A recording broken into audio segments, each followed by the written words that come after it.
Selamat pagi, saya Tiara Interveni Simbolon, mahasiswa Universitas Teknokrat Indonesia dari program studi manajemen. Pada kesempatan kali ini, saya akan berpidato mengenai pentingnya kesehatan mental dan fisik pada masa kuliah. Seperti yang kita ketahui, banyak sekali kasus yang melibatkan mahasiswa yang pada saat ini menjadi perbincangan hangat. Ya, benar sekali, kasusnya pengakhiran hidup seseorang yang berstatus sebagai mahasiswa.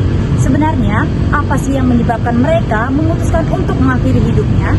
Apakah yang seharusnya mahasiswa lakukan, padahal mereka harusnya memiliki pikiran yang lebih luas sebagai mahasiswa, tapi mereka memilih untuk mengakhiri hidupnya? Bukan tidak mungkin seorang mengalami titik terendah atau keputusasaan dalam hidupnya. Bagi sebagian orang, mereka bisa menemukan jalan atau cara untuk keluar dari masalah tersebut, dan bagi sebagian orang lain, mereka memutuskan untuk mengakhiri hidupnya karena permasalahan tersebut, karena keputusasaannya. Padahal masalah tersebut, masalah yang kita alami dalam diri kita, bisa pasti punya jalan keluarnya. Hanya saja, bagi sebagian orang, mental yang kita punya itu berbeda-beda. Sehingga kita tidak bisa menghakimi orang yang melakukan atau memilih untuk mengakhiri hidupnya karena masalah yang mereka alami. Namun, kita juga tidak bisa menormalisasikan keputusan untuk mengakhiri hidup adalah keperbuatan yang baik. Oleh karena itu, untuk mencegah hal-hal tersebut terjadi lebih banyak lagi oleh mahasiswa, pada saat ini saya akan menyampaikan pentingnya kesehatan mental dan fisik pada masa kuliah. Beberapa langkah sederhana bisa diterapkan untuk meningkatkan kualitas kesehatan mental. Dengan melakukan perubahan ini, maka dapat dipastikan hal ini mempengaruhi semua aspek kehidupan. Dengan menjaga kesehatan mental, maka kita sebagai mahasiswa merasakan beberapa efeknya, seperti suasana hati yang membaik, membangun ketahanan, dan membantu menikmati hidup secara keseluruhan dan menghindari terutama pengakhiran hidup. Nah, untuk kamu atau kita sebagai mahasiswa yang merasa mudah mengalami stres atau gangguan kecemasan, berikut ini akan saya sampaikan beberapa hal sederhana yang dapat meningkatkan kesehatan mental. Yang pertama, katakan hal positif dalam diri sendiri. Penelitian menunjukkan bahwa cara kamu berpikir tentang diri sendiri dapat memiliki efek yang kuat pada kejiwaan kamu. Ketika kita memandang diri kita dan hidup kita secara negatif, maka kita juga merasakan efek negatifnya. Sebaliknya, jika kita membiasakan diri kita menggunakan kata-kata yang membuat lebih positif, maka hal ini membuat kamu lebih positif juga. Yang kedua, yaitu menuliskan hal-hal yang patut disyukuri.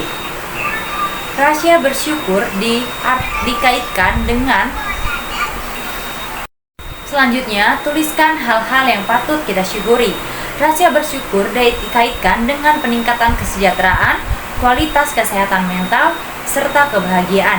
Cara sederhana untuk meningkatkan rahasia bersyukur adalah membuat jurnal atau catatan dan menuliskan berbagai hal yang patut disyukuri setiap harinya. Secara umum, merenungkan rasa terima kasih juga efektif, tetapi kamu perlu berlatih secara teratur untuk mendapatkan manfaat jangka panjang. Temukan sesuatu untuk disyukuri dan nikmati perasaan tersebut dalam hatimu. Selanjutnya, fokus pada satu hal pada satu waktu. Fokus kepada tujuan mampu melepaskan emosi negatif atau sulit dari pengalaman masa lalu yang membebani. Mulailah dengan membawa kesadaran bahkan untuk hal-hal sederhana seperti mandi, makan siang, atau berjalan pulang. Memberi perhatian pada sensasi fisik, suara, bau, atau rasa dari pengalaman ini membantu kamu untuk fokus. Ketika pikiran kamu terbang melayang hingga menyebabkan kamu overthinking, maka bawa saja kembali ke apa yang kamu kini tengah lakukan. Yang selanjutnya yang dapat dilakukan ialah olahraga. Tubuh akan melepaskan endorfin yang membantu meningkatkan stres dan meningkatkan suasana hati kamu sebelum dan sesudah berolahraga. Itulah sebabnya olahraga adalah cara penangkal stres, kecemasan, dan depresi yang ampuh. Carilah cara kecil untuk menambahkan aktivitas olahraga seperti naik tangga atau jalan kaki ke tempat yang dekat untuk mendapatkan manfaat yang maksimal. Lakukan olahraga setidaknya 30 menit setiap hari dan coba melakukannya di luar ruangan. Paparan sinar matahari juga membantu tubuh menghasilkan vitamin D yang meningkatkan tingkat serotonin di otak. Selanjutnya, makanlah makanan yang enak. Selain memberikan nutrisi yang dibutuhkan, makanan lezat dan sehat juga menyehatkan otak. Karbohidrat atau dalam jumlah sedang meningkatkan serotonin, bahan kimia yang terbukti memiliki efek menambahkan pada suasana hati. Sementara itu, makanan kaya protein membantu kamu tetap waspada.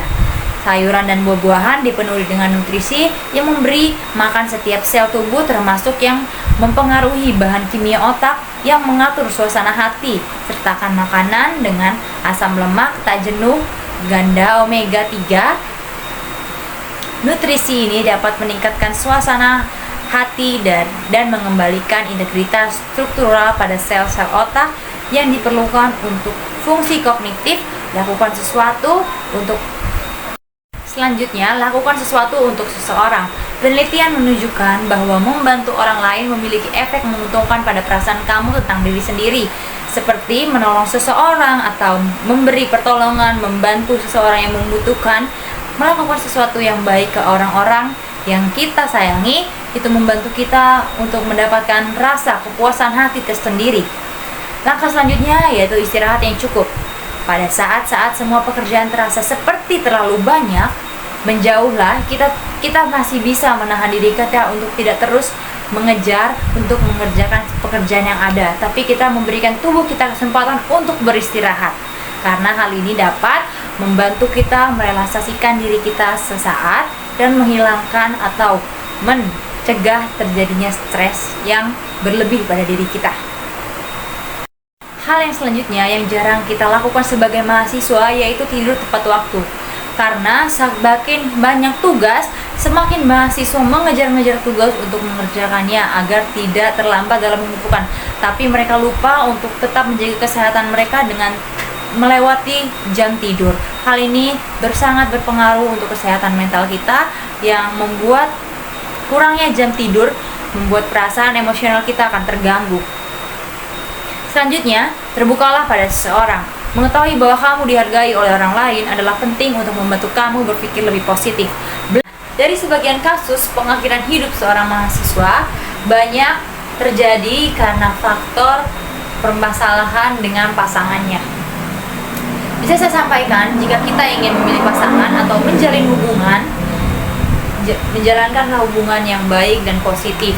Kita bisa saling mendukung pasangan kita untuk dapat terus belajar, berinteraksi dengan baik, dan menyelesaikan pendidikan kita tepat waktu. Jika kita membawa hubungan kita yang positif, maka hasil yang kita dapatkan juga akan positif. Tapi jika kita membawa hubungan kita ke hal negatif, maka akan terjadi pula hasil yang negatif. Jadi bijaklah dalam mengambil keputusan, dan jangan pernah kita memikirkan sedikit pun untuk mengakhiri hidup kita, karena banyak hal-hal yang dirugikan di luar dari diri kita. Cukup sekian pidato yang dapat saya sampaikan mengenai kesehatan mental pada masa kuliah. Semoga kita bisa berpikir lebih leluasa lagi sebelum mengambil keputusan. Terima kasih. Kurang dan lebihnya mohon dimaafkan.